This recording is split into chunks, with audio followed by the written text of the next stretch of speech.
into law. I attached them as Annex 2. They will be attached to the speech. Finally, I want to salute the Speaker, the Deputy Speaker, and the NLM MPs. In the past, there was a risky and shallow tendency by some actors that would try to use Parliament to undermine the Ugandan revolution, which is part of the African revolution. This, of course, was a miscalculation that was provocative, but we managed to handle it peacefully. Right Honourable Speaker and your team, I congratulate you for working harmoniously with the executive. I'm told some of the foreigners are saying that Anita Mongo, because he doesn't undermine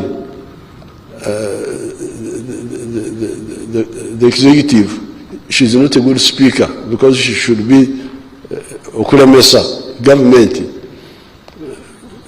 Very risky miscalculation. Honourable Speaker, I congratulate you for working harmoniously with the executive. I also want to salute the judiciary. In the recent budgeting process, you came together and you were able to synthesize a rational and transparent budget for the country. I call these people, you know, these are like school children. That there is executive somewhere, then there is a parliament somewhere else, then there is judiciary somewhere else. They don't meet. Then this one budgets, then brings the other one. I said, but why don't you first agree together? You are all here in Uganda. Your address is here. Why can't you meet and you look at the whole budget? They came and they looked at it, and the budget they brought was harmonized by the three arms. They were able to see that we need this, we need that, we need that. So I want to thank the Parliament and the judiciary. In the recent budgeting process, you came together and were able to synthesize a rational and transparent budget for the country. Now, on the issue of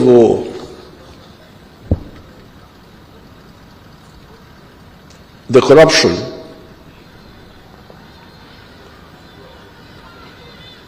my advice is you should make a distinction between mistake makers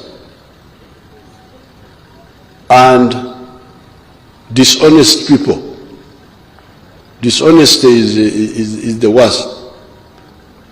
But making mistakes, especially for many people who have not listened carefully, it's not.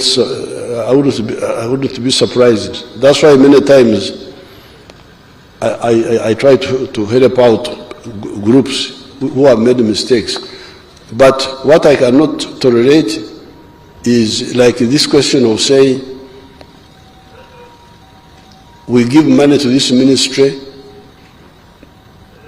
but we take a percentage of it as individuals. This is dishonesty. It's not a mistake. It's a crime. It's a betrayal. Or the ones who go abroad. These foreigners have been approaching our people. They all bring reports. Have been approaching our people. You go and make a bad report against the government of Uganda, and we shall give you an award. And the award will have so much money attached to it in Europe. I wish them good luck. That money of betrayal, we are following it up. We are following it up. They think that we are fools. I don't know why they think so. But we follow all of that. So those two, the dishonest and the traitor, are the ones we are targeting. The mistake makers, we can counsel them and show them how to do things. Because if we were to punish all the mistake makers, we would have nobody to work with.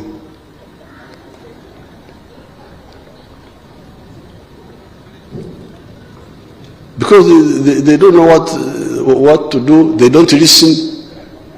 There are so many languages. This one is saying that. This one is saying that. So dishonest,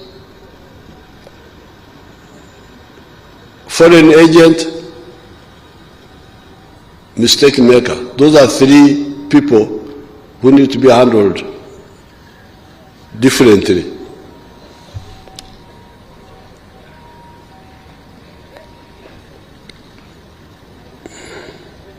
In the recent budgeting process, you came together and were able to synthesize a rational and transparent budget for the country.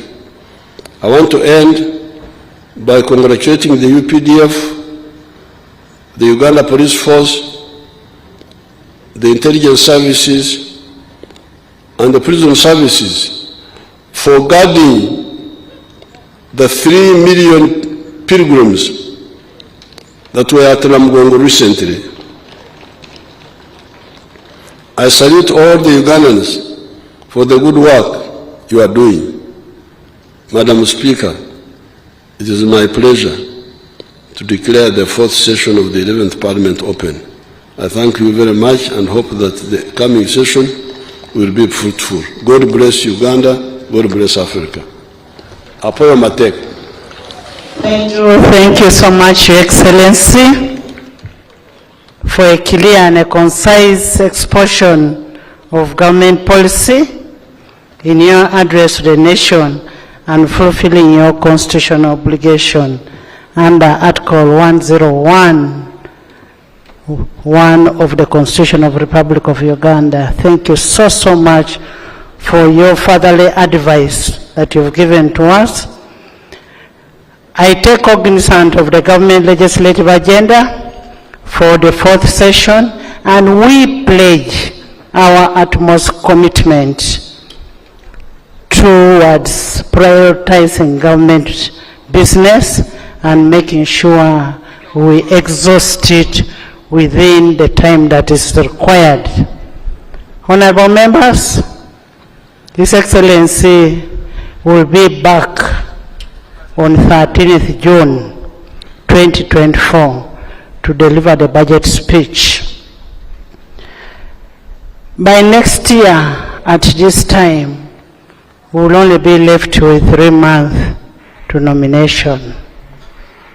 And we really want to thank you for all the support that you have given us. And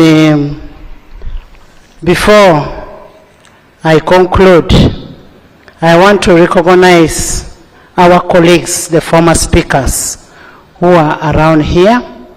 We have His Excellency General Yoweri Kaguta Museveni, former Speaker of NRC, 1989 to 1996. Thank you so much. We have the Right Honorable Professor Edward Rugumayo, the Speaker of the National Consultative Council, 1979 to 1980. We have the Right Honorable Edward Sekandi, the Speaker of Parliament, 7th Parliament and 8th Parliament. That's 2001 to 2011. We have the Right Honorable Alhaji Moses Chigongo, who was Vice Chairperson to His Excellency in 1986 to 1996. I want again, once more, thank you, Right Honorable, Right Honorable former Speaker and now the President of Uganda. We are very grateful for your address, and we don't take it for granted for you to create time. You and Mama, we want to thank you so much for coming and for opening for the 4th session. We also want to thank the members of parliament who were able to make it here and be here with the president. We want to thank the executive, the cabinet, for being here, and in a very, very special way, we want to thank our visiting speakers and our ambassadors that are here. Thank you so, so much for coming over. And after this, we will invite all our guests, and I'm saying all our guests, for an evening session at Parliament. We have an evening session. This session is over, so we shall invite all our guests for an evening session in the conference hall in Parliament. You're all most welcome.